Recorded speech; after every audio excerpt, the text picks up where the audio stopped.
চার দেশে একসঙ্গে হামলা করল ইসরায়েল। একই সঙ্গে সিরিয়ায়, ইয়েমেনে, লেবাননে এবং গাজায় হামলা করেছে ইসরায়েল।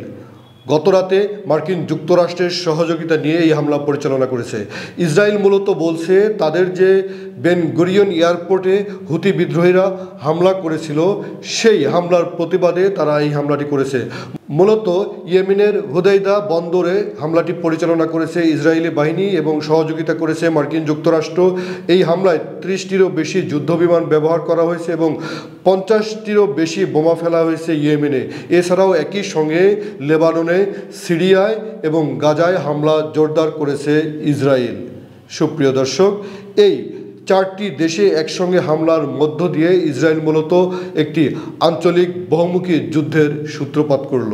গাজায় অবশেষে না খেয়ে প্রাণ হারানোর ঘটনা শুরু হয়েছে।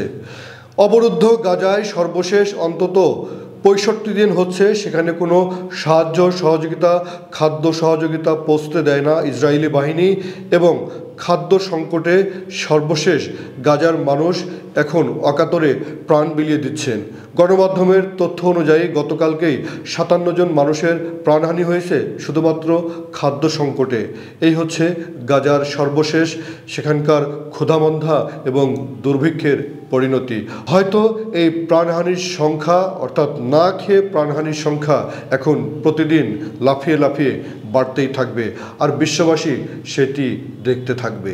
গাজার ভূখণ্ড পুরোপুরি দখলে নেওয়ার সম্মতি দিয়েছে ইসরায়েলের মন্ত্রী পরিষদ।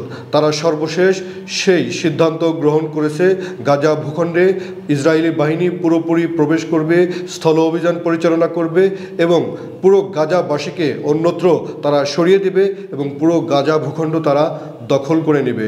এই হচ্ছে বর্তমান সভ্যতার সর্বশেষ আপডেট।